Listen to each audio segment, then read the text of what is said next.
Alright guys, what's going on? Today we're back with another Clash Royale log bait ladder pushing video. 6,300 trophies. It's been a while since I've been up here. Haven't really pushed ladder all the past couple seasons. And not really even this season, but I think I've either gotten better or stuff's gotten easier. Trophy inflation perhaps. Let's see. Maybe not, because I mean, yeah, last season people were at 8,500. It's about the same. It's been about 8,500 being the top guys for a while. So I don't think there's any inflation going on. I just kind of did pretty good this season, in my opinion, playing double barrel log bait. And actually now I only have 2 max cards. So I am kind of underleveled again. Kind of debatable, I guess. Some people will probably say I'm not. But a bunch of my cards can be maxed. I just need the gold. I can get Dark Goblin, Skarmy. Inferno Tower, need one more card, and Skeleton Barrel there. But I'll need probably a couple more months to get these 2 legendaries maxed out here. So, yeah, we're just going to go into some replays here. Don't want to choke the season finish. So, yeah, there's my level 10 deck getting screwed on by some max dude in clan wars. All right, let's see. I think this is the good win streak right here. 1, 2, 3, 4, 5, 6 game win streak on ladder. What do we want to do here? So we got the Mega Knight deck, got a Graveyard deck, Pekka Loon. Kind of like one of those Anavan decks, but a bit of a different variation of it slightly. Yeah, first another Giant Loon here, and a Giant Sparky Golem clone at the end. So I'll probably show one of the golems here. Probably Golem, or one of the giants, probably Giant Sparky, because I already will show a Loon deck with the Pekka one there. So let's hop into this one first up. All right, so with this deck, I've normally made decks on classic log bait over the course of my channel, but I'm pretty much just going to be completely switching over to this variant. I just like it a lot better. I don't know why. I think because with a Skeleton Barrel instead of Rocket, it just adds a bit of a like cheaper cycle, and Rocket cycle, which is like normally really good. I've just never really been that good at it, I guess. And on top of that, with a lot of these mid-ladder decks you're going to be seeing, they're going to be just spamming like opposite lane when you rocket, so you can't really get a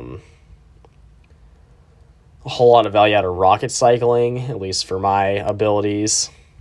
It's just something I've always struggled with. So yeah, I'm just going to be switching over to this, especially since with the level 14 update, all your card levels have to be like re-upgraded again. So I pretty much just started I would have to upgrade the rocket still anyway, so I thought, well, I might as well just upgrade like the Skeleton Barrel instead. I had about the same amount of cards,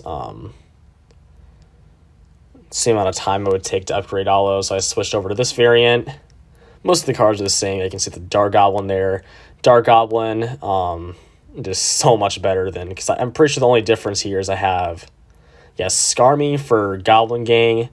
I just feel like Skarmy's a lot better with a higher damage per second for mid-ladder, especially against like Hog Riders, Elite Barbarians and stuff, than Goblin Gang. Just the fact that like most of these guys are not going to be the best. They're going to have a bit slower reaction time, so even if they do have a zap or something, I think Skarmy's still better just to get that initial big chunk of damage off onto those Hog Riders or, yeah, E-Barbs or whatever else, Giants. Than the Goblin Gang there. So right here, this guy's got a bit of an interesting deck here. It's not horrible in my opinion. It's definitely not the most balanced, but it's not horrible. So he's got massive push coming in here. We're setting with that Inferno Tower. And as you can see, like that Skarmy's still getting a decent bit of value there initially, whereas the Goblin Gang would have taken a long time and still would have gotten tornadoed. So right here, we're just going to have to tank that entire chunk of damage from the Executioner. And right here is where it's starting to look a bit more close. We had really nothing we can do there, and he gets so lucky. We put a Goblin Barrel right into his Executioner, and he drops a Valk on it as well, and then his Executioner just gets insanely lucky right there, fully killing the skeleton barrel. That hardly ever happens. When that does, that just feels pretty bad. So I forget if you already have the King Tower activated in us. We do not have ours activated yet. I'm going to go right there with a high Inferno Tower, try to pull that Hog Rider up. And the Dark Goblin just getting so much value all the time, especially when these guys don't have any like small spells for it. Because really all you can do is like Fireball, that's a negative trade, Arrow it, that's a negative trade. But right here we see we're not going to be breaking through on that side, so we made the correct decision to go opposite lane when he's loading up these Executioners in the back. So we're just not going to be able to put our Skeleton Barrels through there, so you have to go opposite lane at this point. He was really starting to come back. For sure we would have lost if we kept going same lane. So I guess that's the main takeaway from this battle, is just recognize when you can't break through, just go same lane, put a Skeleton Barrel in a Goblin gang, or a Goblin Barrel. Opposite lane is going to like just about take their tower if they don't do anything to it. And they're obviously wanting to commit Elixir to the other lane, so they're going to have to stop their push that they're trying to build up if they have a heavy deck like this. So right here, he somehow defends all that. It's all right, though. He's got to cycle back to another log. We got another Inferno Tower we can set up here, and he does not have any big spells. Skeleton Barrel breaks through anyway, and got a VM since he was coming back. All right, next one up, we have a Graveyard Cycle deck. This one's pretty interesting here. But I think this is a legitimate deck. It's not just some random creation, but definitely a pretty high skill deck he's running, I would say. So yeah, we're going to start out with a Goblin Barrel on his tower. Always a good starting play. The only cards I would ever really play to begin with is a Princess in the back, log the bridge if you have nothing else, or just Goblin Barrel the tower. I don't think playing it in the safe spot's really that necessary, to be honest. Like, if they're going to activate your King Tower, they're going to activate your King Tower, like, at some point if they have Tornado. And yeah, I thought that Dark Goblin was going to move over to the side. Did not. So we're still going to get a decent amount of damage right there. And whenever you spend Elixir to try to counter something like that, like we spent the log trying to counter the Dark Goblin, we failed it. You just got to tank the damage right there, especially in single Elixir, and especially if it's something that's not going to take like half your tower. With the Dark Goblin, it's going to be annoying. I'd rather not take the damage, but I'm just going to tank it, do that mistake there. I'd rather save the Elixir than try to drop more Elixir and save the small amount of damage that it would have gotten. So right there, he's going to have a nice Barb Barrel countering those Goblins there. That time we're going to put the Knight down there. We don't want to take 500 more damage on that right side since it's already down pretty low at that point. And he's just going to abuse his max Tesla right there and full stop our Skeleton Barrel yet again. So now we're going to get a good Princess off there. He could have played that Dark Goblin one tile over to get more damage onto our right-hand side, but he played it in this lane, so we're just going to ignore that again because he doesn't have the most damage there. We're going to play a Dark Goblin right at the bridge there, just sneaking some damage, and right like that, we're at the damage advantage. He slipped up his Ice Golem or didn't play down in time or something. I would advise you guys to play those barrels off to the side there. I don't know why I was going up for it. The traditional position where the Barb Barrel can counter it if you play them all off to the left or all off to the right, or even in the back or something. There's a pretty good chance that the guy, especially this trophy range, is not going to be skilled enough to realize exactly where the Goblin Barrel is going to be landing. So you can probably get a couple Goblin stabs that way. Like, see right here, we're going to get that one Goblin. Look how much damage it's doing. Got like 3, 4, maybe 5 hits, 4 or 5 hits right there just from playing that Goblin Barrel one tile in the back. Right here, we're going to absolutely shut down that Tesla. He's got Barb Barrel and Cycle still, but that Dark Goblin's just really good in my opinion. That's why I really love this variant especially. Skeleton Barrel is good and all, but the Dark Goblin's really what makes this variant better on mid-ladder in my opinion. So yeah, I was going to go with the Goblin Barrel right here. We just got to log down his tower.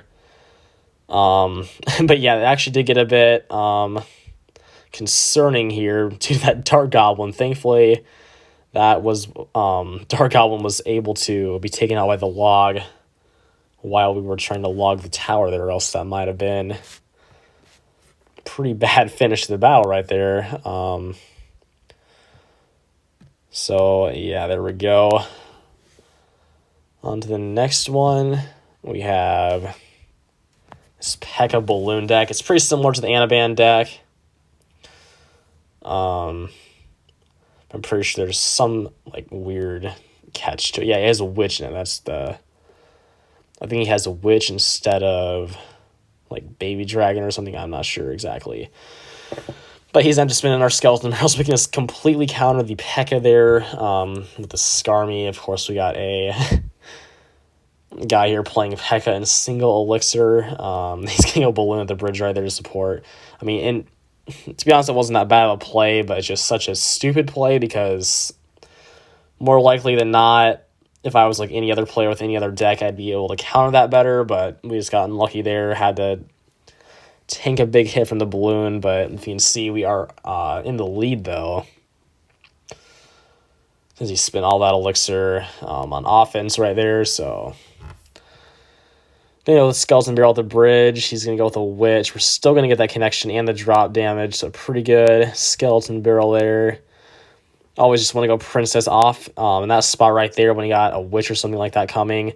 And the lumberjack just rushes the witch forward, so that was looking a bit scary for a second, but that all worked out right there. We're going to go with a golem barrel down in front. And the Electric Dragon's not going to do the best job cleaning that up. He's thankfully not going to have enough elixir for anything really to support that E-Dragon, so we can just go with an easy knight comfortably in front of our tower right there, so it's not going to get the chain effect on there. Now that we have that knight down, we can go with a skeleton barrel behind it, since the witch is not going to be able to hit both of those or splash them or whatever. If that were a wizard, then definitely don't be playing the knight and skeleton barrel together in a push like that, because the wizard will just obliterate both of those at the same time. Same with an executioner, pretty much. But yeah, so we're going to actually not play that the best right there. We should have spread out the Dark Goblin and Inferno Tower, but I was having to think quick right there since he was kind of going all in.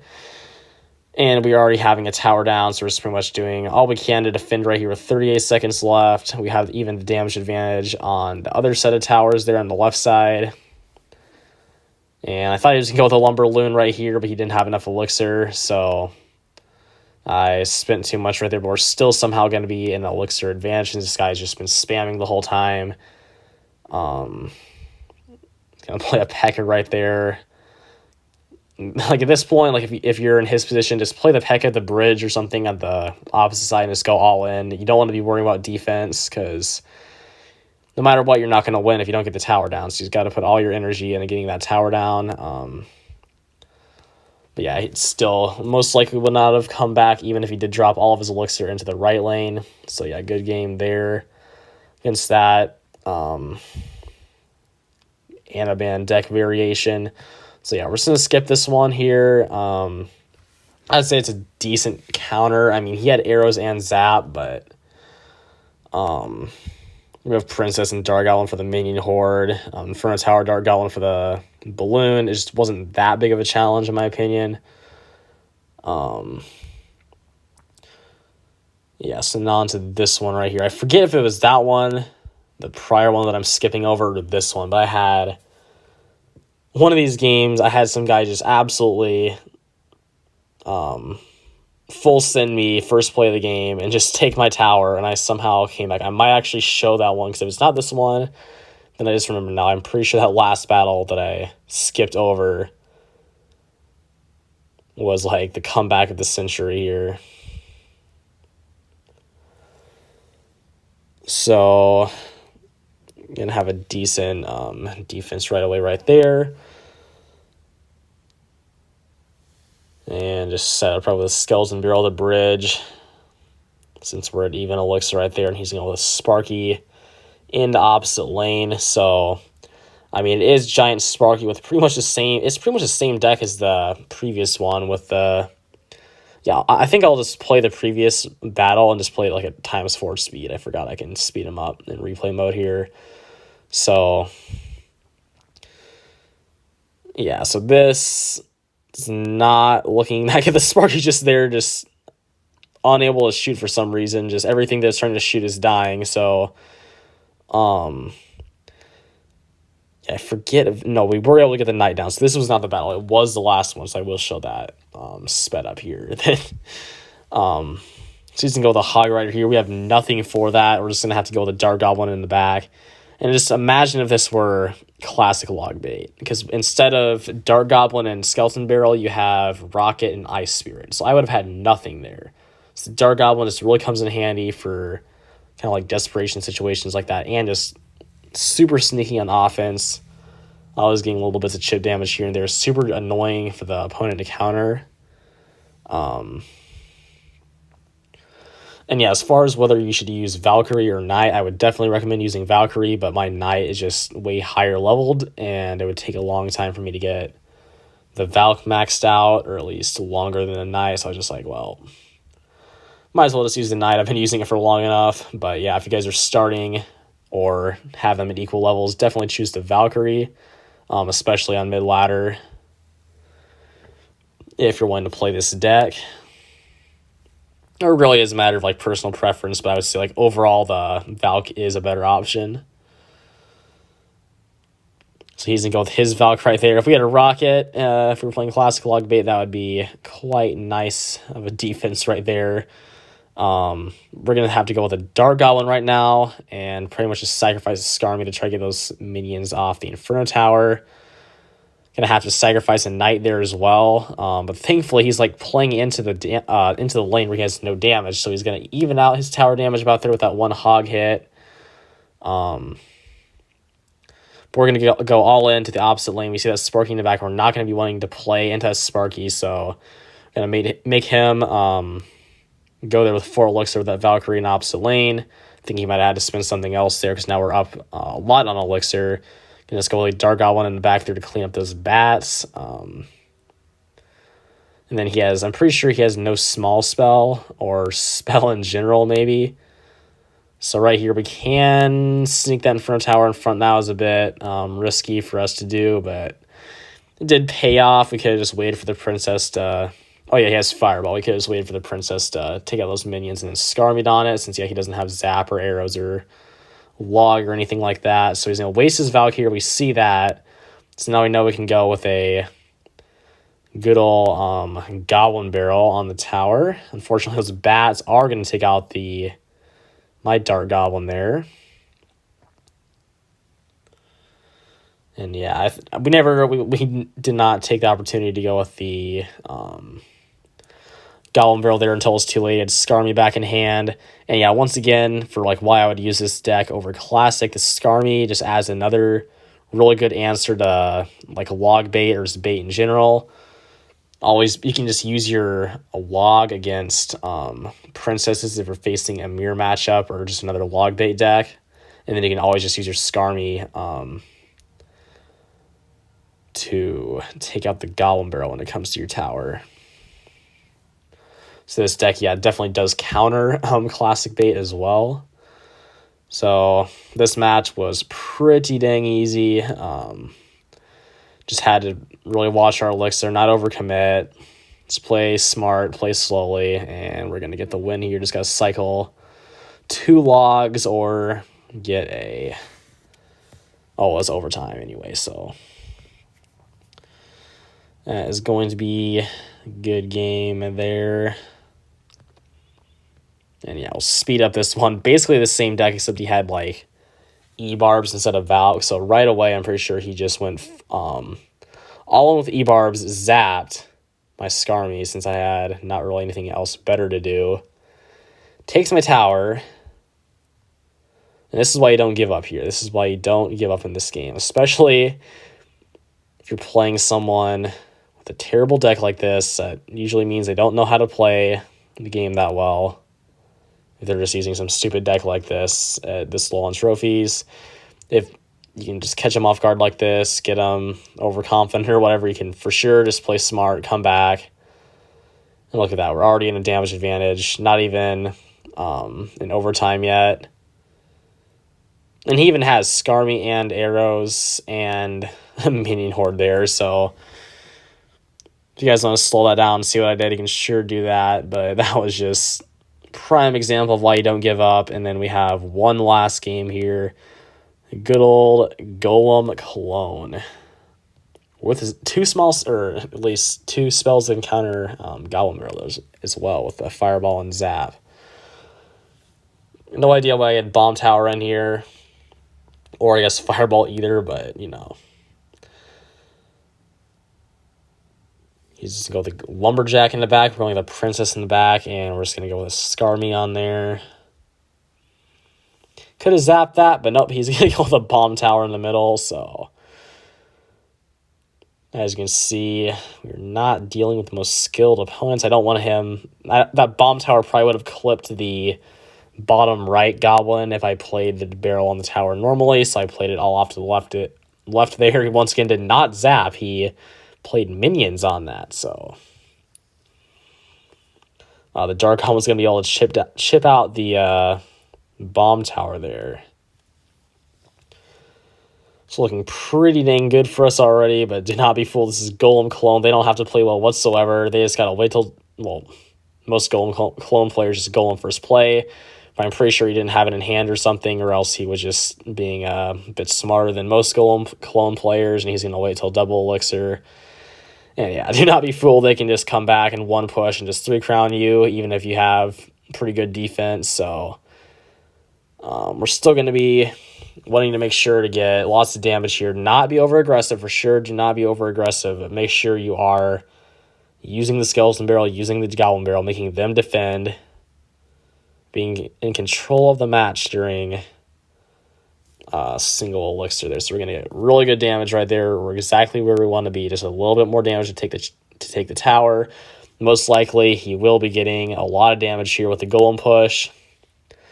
Pretty much inevitable unless you have just some picture-perfect defense and luck on your side that they're not going to get any damage. So we pretty much go into this expecting there's going to be some damage taken. Just don't want it to be taking our tower. That's our only goal right here, defending. So yeah, we don't know he has clone yet either, I believe. So right here, he's going to go in with the minions, and then somehow that Skarmy does not kill the witch, even though it's surrounding it. And right there, that is, like, look how much damage those couple little cloned minions and skeletons and witch guy went from 2,600 to 1,100.